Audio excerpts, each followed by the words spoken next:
Bismillahirrahmanirrahim. Elhamdülillah ve salatu ve selamu ala Resulillah amma ba'd. Assalamu alaikum ve rahmatullahi ve barakatuh.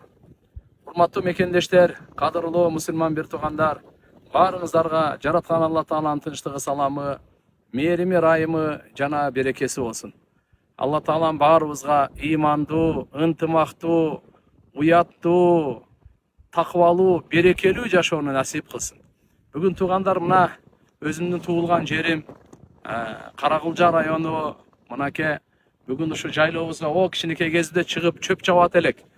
Мына ушул жерде сиздер менен атайын бүгүн чыгып бала чакам менен келип, тууган урук менен келип бир эстеп кетейли деп, мына ушу жайлоону Бел башат деп коет.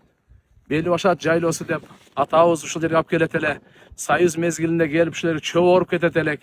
Азыр мынакей Кудайга шүгүр, кандай Кыргызстанда кереметтүү жерлер өтө көп. Чекесинен биринен өтүп бири кооз. Ошолордун бири биздин өзүбүздүн мынакей туулган өсүп чоңойгон жерибиз. Алла Тааланын ушул жаратылыш бизге берип коюптур.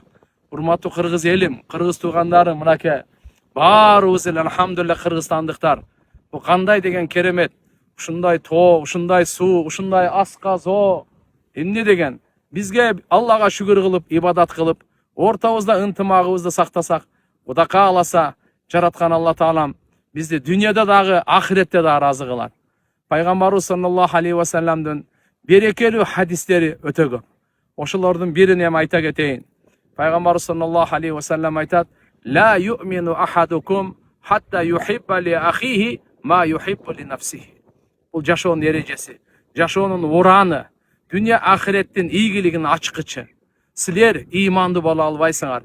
Өзүңөргө жакшы көргөн нерсени бир тууган мусулманыңарга жакшы көрмөйүнчө дейт. Келиңиздер, өзүбүзгө жакшы көргөн нерсени башкаларга да жакшы көрөйлү.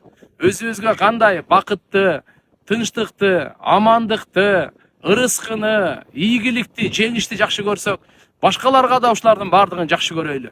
Ошондо гана биз чыныгы мусулман болобуз. Ошондо биз Алла Тааланын алдында кадыр барктуу болобуз. Баарыңыздарга дагы бир ирет Алланын тынчтыгы болсун. Келиңиздер ушундай жайлоолорго чыгып, бала чакабызга көрсөтүп, ушундай тоонун, ушундай эмне дем, экологияны караңыз. Бул жаратылышты караңыз, бул жашылдан караңыз. Алла Тааланын ушундай кооз жаратып койгондорунан үлгү алайлы, сабак алайлы, Аллага шүгүр кылып жашайлы. Жараткан Алла Таалага дайыма ибадат кылайлы. Ассаламу алейкум ва рахматуллахи ва баракатух.